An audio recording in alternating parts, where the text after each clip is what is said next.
Official YouTube channel আড্ডা 24/7 বাংলায়। আমি তোমাদের অপূর্ব স্যার। আজকে একটা খুবই জরুরি ব্যাপার নিয়ে তোমাদের সাথে আলোচনা করতে এলাম। সেটা হচ্ছে এসএসসি পরীক্ষায় কিন্তু এবারে ফিক্স অ্যান্ড ফ্লোট শুরু হয়ে গেছে। কি এই ফিক্স অ্যান্ড ফ্লোট এবং এর ফলে আমাদের শূন্যপদ কতটা আরো বাড়তে পারে বা শূন্যপদ আমাদের আরো ভালো মতো আমাদের কাছে আসতে পারে, এই ব্যাপার নিয়ে কথা বলবো এবং তার সাথে সাথে এটা কেন করা হলো এবং এর পিছনে লক্ষ্য কি সেটা নিয়েও আমি আলোচনা করব। প্রথমে আসি, SSC exam fix and float হচ্ছে এমন একটি যে পদ্ধতি যেখানে তুমি চাইলে তুমি কোনো পোস্টের জন্য ধরো সিলেক্টেড হয়েছো, সিলেক্টেড হওয়ার পরে এটা পুরো ব্যাপারটাই হচ্ছে আফটার সিলেকশন, ঠিক আছে?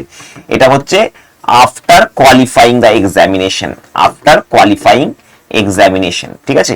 যখন তুমি এক্সাম কোয়ালিফাই করে গেলে তারপরে এই ব্যাপারটা আসবে।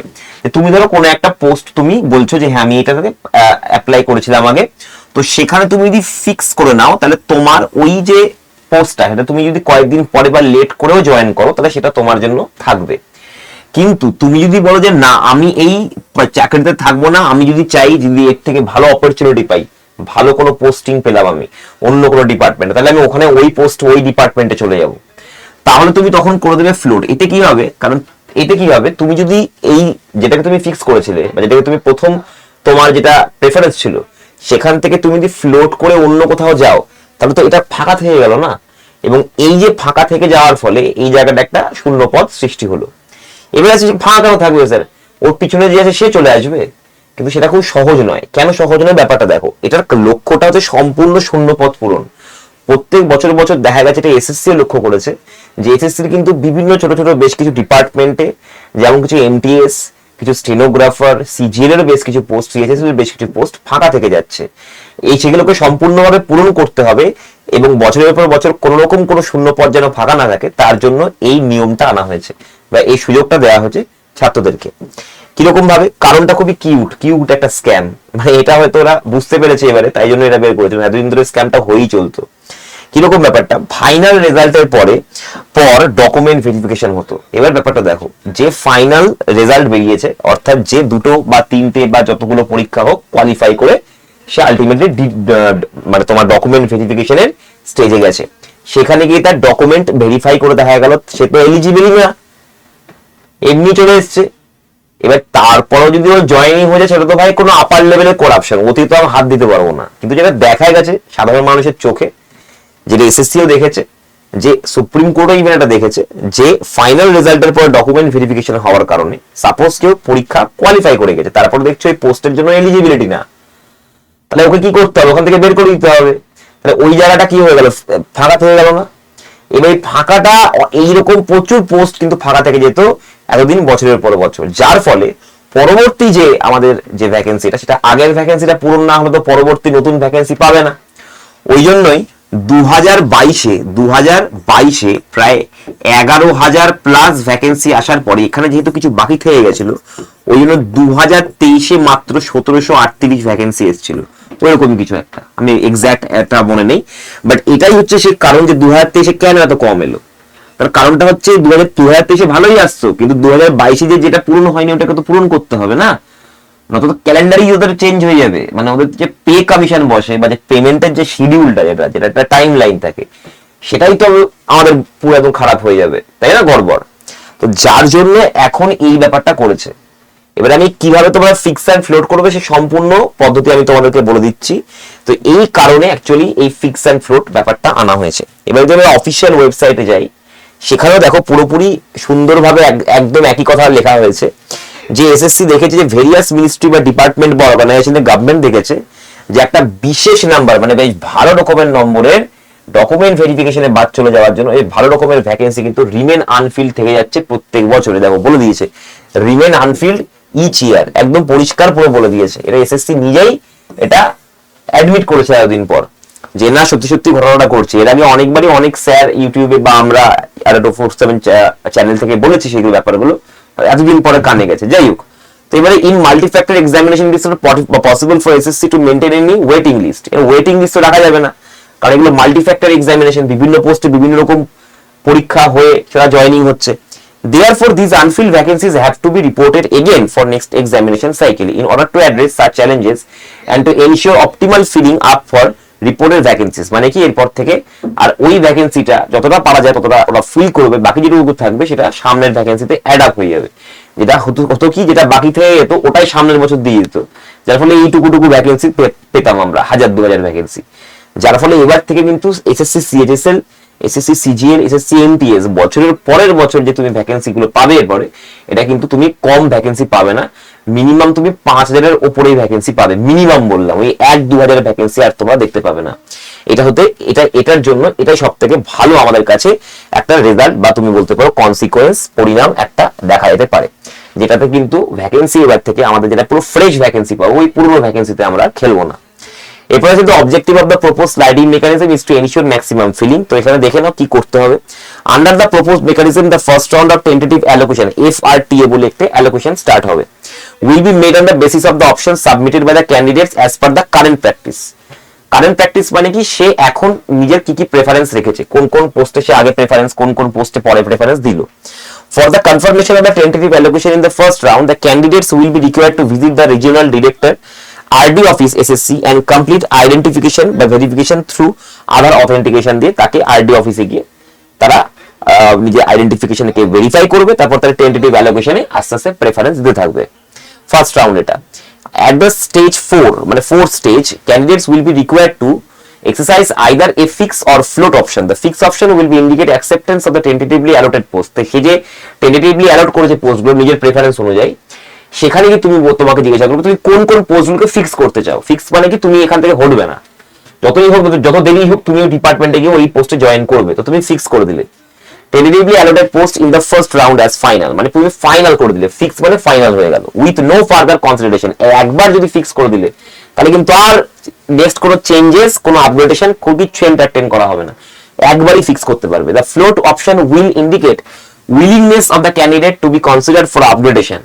তুমি যদি ফ্লোট করে রাখো তাহলে ওটা বুঝতে পারবে হ্যাঁ তুমি এরপরে পোস্ট চেঞ্জ করতে পারো, হায়ার প্রেফারেন্স পোস্টের ক্ষেত্রে তুমি সেটা করতে পারো। If such vacancies become available, যদি সেখানে সেরকম ভ্যাকেন্সি থাকে তুমি চলে গেলে, তুমি তো ফ্লোট করে গেছো, সঙ্গে সঙ্গে তোমার পিছনে যে আছে সেই ফ্লোটিং এর যে সিটটা, যে তোমার ওই যে সিটটা তুমি ফ্লোট করে গেছো, ওই সিটটা তো কেউ না কেউ ডিজায়ার করেছে ভাই।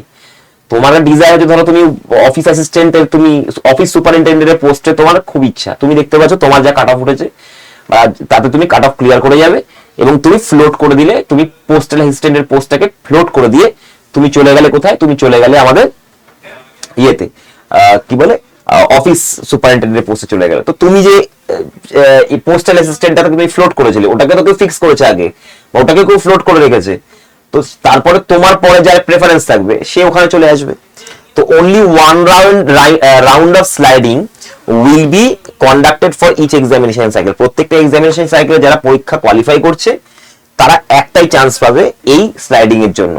and no waiting list or additional rounds of the relocation will be undertaken। আর কোন রকম কোনো ওয়েটিং লিস্টও থাকবে না, অ্যাডিশনাল রাউন্ডসও হবে না। তাহলে বোঝা গেল এই ফিক্স এন্ড ফ্লোটটা কিন্তু খারাপ জিনিস নয় ভাই। HSC will identify vacancies arising due to 4 absentees and conduct a single sliding round of allocation for float candidates। তারপরে কি, যখন ফ্লোট ক্যান্ডিডেট যেগুলো পেয়ে গেল ওদেরকে নিয়ে এবার বসবে ফ্লোট ক্যান্ডিডেটদেরকে নিয়ে। এবারে তাদেরকে কিভাবে করবে দেখো, মেরিট কাম প্রেফারেন্স, মানে কি তাদের মেরিট কত নম্বর পেয়েছে এবং কত তাদের প্রেফারেন্স কি ছিল। সাপোজ ধরো কেউ 320 পেয়েছে, তার প্রেফারেন্স ছিল ভাই ইনকাম ট্যাক্স অ্যাসিস্ট্যান্ট, একজন পেয়েছে 360, তার ইনকাম ট্যাক্স ইন্সপেক্টরও আছে, জেএসএও দিয়ে রেখেছে। তো ও কি করবে, মেরিট কামের মেরিটের উপর এবং প্রেফারেন্সের উপর বেস করে যে জেএস এর জন্য 360 পেয়ে জেএস এর জন্য চুজ করে তাকে ওখানে দেবে, যে কম নাম্বার পেয়েছে তার থেকে নিচের পোস্টে দেবে। এই হলো জিনিস। এবার হচ্ছে an updated final result will revised post allotment will be issued and e-dossiers will be forwarded to user departments for final document verification and appointment formalities। যেদিনকে অ্যাপয়েন্টমেন্ট হবে তোমার ওই পোস্টে সেদিনকে তোমার হাতে আরেকবার ডকুমেন্ট ভেরিফিকেশন হবে এবং সেদিন থেকে তুমি চাকরি করতে থাকবে। The final result prepared taking into consideration of the total notified vacancies। এই পুরো ফিক্স এন্ড ফ্লোটের পরে তারপরে ফাইনাল রেজাল্ট আমাদের বেরোবে এবং টোটাল নোটিফাইড ভ্যাকেন্সির উপরকে কনসিডার করেই বেরোবে। Unfilled vacancy due to absenteeism during 4 and fixed float option, যারা ফিক্স এন্ড ফ্লোট বা চারে বা স্টেজ 4 এ যারা থাকবে না, ঠিক আছে, during 4 shall be binding on all stakeholders. মানে কি, তারা তাদেরকে ওরা ফিক্স ফ্লোটের অপশন তাদেরকে দেখবে না, ও যেখানে যেখানে অ্যালোটেড হবে, যেখানে যেখানে তার ভ্যাকেন্সি থাকবে সেখানে সে পৌঁছে যাবে। সে যদি কোনো কিছুকে ফিক্স না করে সে অন্য কিছুকে প্রেফার করলো, দিয়ে ফিরে আসতে চাইলো, ওইখানে সে আর পাবে না। ফিক্স না করলে তো তার ধরা থাকলো না পোস্টটা। এটাই হচ্ছে ফিক্স এন্ড ফ্লোটের ব্যাপার। এবারে candidates opting for fix option shall not be eligible for any upgradation. Fix করে দিলে আর আপগ্রেডেশন করা যাবে না, যারা ফ্লোট করবে তারা আপগ্রেডেশন করতে পারবে। তো ওই জন্য মাথার ঠান্ডা রেখে ফিক্স বা ফ্লোট করতে হবে। Limited window of approximate 10 days, 10 দিনের এরকম একটা উইন্ডো দেওয়া হবে তোমাদের ssc.gov.in যেটা অফিসিয়াল ওয়েবসাইট, সেখানে গিয়ে তোমরা ক্যান্ডিডেট লগ ইন করে এটা করে নিতে পারবে, ঠিক আছে। আর যারা এই ফিক্স অ্যান্ড ফ্লোট করবে না তাদের সেক্ষেত্রে পরবর্তীকালে সেই ক্যান্সিলারকে অ্যাবসেন্ট হিসেবে ধরা হবে এবং তাদের ক্ষেত্রে কোনো রকম কোনো রিপ্রেজেন্টেশন ফার্দার প্রসেসিং রেজাল্ট সেটাও তাদেরকে অ্যাকসেপ্ট করে নিতে হবে, ঠিক আছে। বলেছি inability to appear in 4 within the given window would result in rendering the candidate absent for further processing of result। রেজাল্টে তার নাম থাকবে না, তার অ্যাকসেপ্টেডও করা হবে না। তার নেক্সট যদি তার এখন দেখো যারা ফিক্সড ফ্লোট করে নেবে তারা ধরো সিটগুলো ধরে নেবে। এবার যারা ধরো ফিক্সড ফ্লোট করেনি, ভালো নাম্বার থাকা সত্ত্বেও সেই সিটগুলো ধরতে পারবে না। যদি কোনো ভগবানের ইচ্ছায় কোনো কিছু ফাঁকা থেকে থাকে, ও যেগুলো প্রেফার করেছে বা ও যেগুলো পোস্টে অ্যালট করেছে সেগুলোর মধ্যে কোনো যদি ফাঁকা থেকে থাকে তার নাম্বারের মধ্যে, মেরিটের মধ্যে বা প্রেফারেন্সের মধ্যে, তাহলে সে পাবে, তো পাবে না। The sliding mechanism is a candidate friendly initiative of SSC to optimize filling up maximum vacancies। তো আশা করি তোমরা বুঝতে পেরেছো ফিক্স এন্ড ফ্লোটটা কিন্তু খুবই সুন্দর একটা জিনিস এবং আমি চাইবো যে আমাদের যে ছাত্রছাত্রীরা তারা কিন্তু পুরোপুরি এটার লাভ উঠাক এবং যারা কোয়ালিফাই করছে পরীক্ষাতে তারা কিন্তু পরবর্তীকালে প্রত্যেকটা পরীক্ষায় MTS, havildar, stenographer, CGL, CHSL, phase exam প্রত্যেকটা পরীক্ষায় এরপর থেকে কিন্তু ফিক্স এন্ড ফ্লোট হবে এবং এর জন্য তোমাকে কিন্তু মাথায় রাখতে হবে যে শুধুমাত্র এখন পরীক্ষা কোয়ালিফাইও নয়, এরপরে নিজেদের পোস্ট ধরা এবং কোনটাকে ফিক্স এবং ফ্লোট করব সেটাও আমি অবশ্যই তোমাদেরকে পরীক্ষার রেজাল্টের পরে বা যখন ফাইনাল রেজাল্টের আগে আসবে আমি তোমাদেরকে সেটা নিয়ে অবশ্যই প্রত্যেকটা পরীক্ষার জন্য আমি আলোচনা করে দেবো আলাদা আলাদা করে। আজকের জন্য এতটাই থাকলো বন্ধুরা এবং তোমাদেরকে বলি যে তোমাদের জন্য এই যে এই ধরনের যে তোমাদের নতুন এসএসসি যে নতুন চেহারা আসছে, তো বলাই যায় যে হ্যাঁ স্যার পরীক্ষার প্যাটার্নে কোনো চেঞ্জ হবে, যদি চেঞ্জ হয়েও থাকে তবুও তার জন্য তৈরি থাকতে পারো তোমরা আমাদের সাথে। স্টেট এক্সামে যাবে ada247.com এ যাবে, অল কোর্সেসে ক্লিক করবে, স্টেট এক্সামে যাবে, ওয়েস্ট বেঙ্গলে যাবে, ওয়েস্ট বেঙ্গলে গিয়ে এসএসসি বেঙ্গলি থেকে ক্লিক করবে এবং এখানে গিয়ে দেখো তোমাদের state exam West Bengal, SSC Bengali. আচ্ছা এখানে সম্ভবত কিছু একটা প্রবলেম হয়েছে, দেখে বলে দিচ্ছি। এসএসসি বেঙ্গলিতে যাচ্ছে না, যাই হোক আচ্ছা কিছুই না, এখানে গিয়ে SSC foundation batch, SSC foundation লিখে সার্চ করতে পারো। এসএসসি ফাউন্ডেশন লিখলে তোমাদের এটা পুরোপুরি চলে আসবে। দেখো SSC foundation batch, double validity আছে, ফ্রি লাইভ ক্লাস আছে। চাইলে তোমরা এসএসসি যে কোনো পরীক্ষার জন্য এমটিএস থেকে শুরু করে সিজিএল, সিএইচএসএল, কারণ এখন সব সিলেবাস একই, সিজিএল যা কোশ্চেন দিচ্ছে এমটিএস ওটা একই কোশ্চেন দিচ্ছে, তাই জন্য এখন আর এদিক ওদিক করে আলাদা করে পড়ার কোনো মানেই হয় না, একসাথে পড়ো। সিএইচএসএল, সিজিএল এগুলো তুমি গ্রাজুয়েশন বা এইচএস লেভেলে গিয়ে দিতে পারবে, এমটিএস মাধ্যমিক লেভেলে, জিডি মাধ্যমিক লেভেলে, স্টেনোগ্রাফার উচ্চ মাধ্যমিক লেভেলে, হেড কনস্টেবল উচ্চ মাধ্যমিক লেভেলে দিতে পারবে তুমি, ফেজ এক্সামও মাধ্যমিক, উচ্চ মাধ্যমিক, গ্রাজুয়েশন লেভেলে দিতে পারবে। তো কিন্তু পরীক্ষার ভাই ধরন একই হবে প্রত্যেকটা পরীক্ষায়, যে তুমি যে কোনো লেভেলে তুমি পরীক্ষা দাও। এবং তোমরা এই ব্যাচের মধ্যে 416 খানা অনলাইন লাইভ ক্লাস, 1380 খানা মক টেস্ট, 42 খানা ইবুক, 191 খানা কনসেপ্ট ভিডিও, 6 খানা হার্ড কপি বই পাবে এবং 2 বছরের ভ্যালিডিটি পাবে। এই প্রত্যেকটা জিনিস তোমার ডিজিটাল যা প্রোডাক্ট আছে এখানে সব তোমার 2 বছর ধরে অ্যাক্সেস করতে পারবে। এবং তোমার চটপট করে ভর্তি হতে চাইলে এই নাম্বারে কল করে এক্ষুনি ভর্তি হয়ে নাও। এবং এটা ছাড়াও আমাদের এসএসসির জন্য কিন্তু আমাদের অফলাইন ব্যাচও স্টার্ট হয়েছে। তো বেঙ্গল অফলাইনে তুমি গিয়ে আমাদের বেঙ্গল অফলাইন ক্লাসেস স্টার্ট করতে পারো।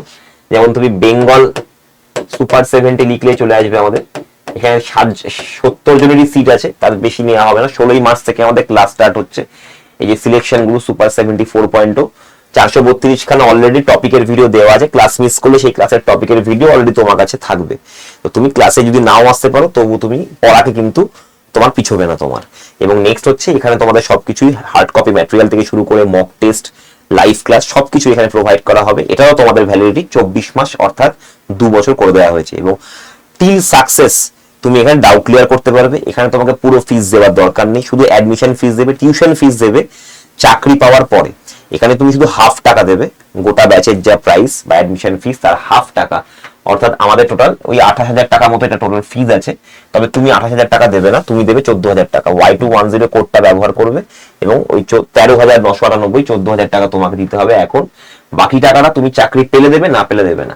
ওকে, তো চেষ্টা করো তাড়াতাড়ি করে এখানে অ্যাডমিশন নিয়ে নেওয়ার, কারণ এখানে কিন্তু খুব তাড়াতাড়ি শুরু হয়ে যাবে আমাদের পড়াশোনা, কারণ আমাদের মে জুন মাসে কিন্তু নতুন পরীক্ষা স্টার্ট হচ্ছে। সিজিএল দিয়ে, সিএইচএসএল দিয়ে, এমটিএস পর আসবে এরপরে। তো এই জন্য দেরি না করে চটপট করে আমাদের অফলাইন বা অনলাইন যে কোনো একটি ব্যাচে অ্যাডমিশন নিয়ে নিতে পারো। তোমরা চাইলে এই নাম্বারটা দেখে নাও, এই নাম্বারটা নোট করে নাও, এই নাম্বারে কল করে তোমরা এখানে অ্যাডমিশন নিয়ে নিতে পারো। সেশনটা ভালো লাগলে অবশ্যই লাইক করে দেবে, ভালো লাগলে শেয়ার করবে এবং অবশ্যই সাবস্ক্রাইব করবে, কারণ আমাদের চ্যানেলে কিন্তু অবশ্যই আসতে চলেছে এসএসসি সমস্ত পরীক্ষার জন্য ফ্রি ক্লাসেস। অলরেডি অঙ্ক ক্লাস শুরুও হয়ে গেছে, তোমরা সকালে 11টার সময় দেখতে পারো অঙ্ক ক্লাস, আমাদের এই চ্যানেলেই থাকবে। তার জন্য চ্যানেলটিকে সাবস্ক্রাইব করে নাও, তাহলে তুমি ফ্রিতে ক্লাসগুলো করতে পারবে। All the best for your exam.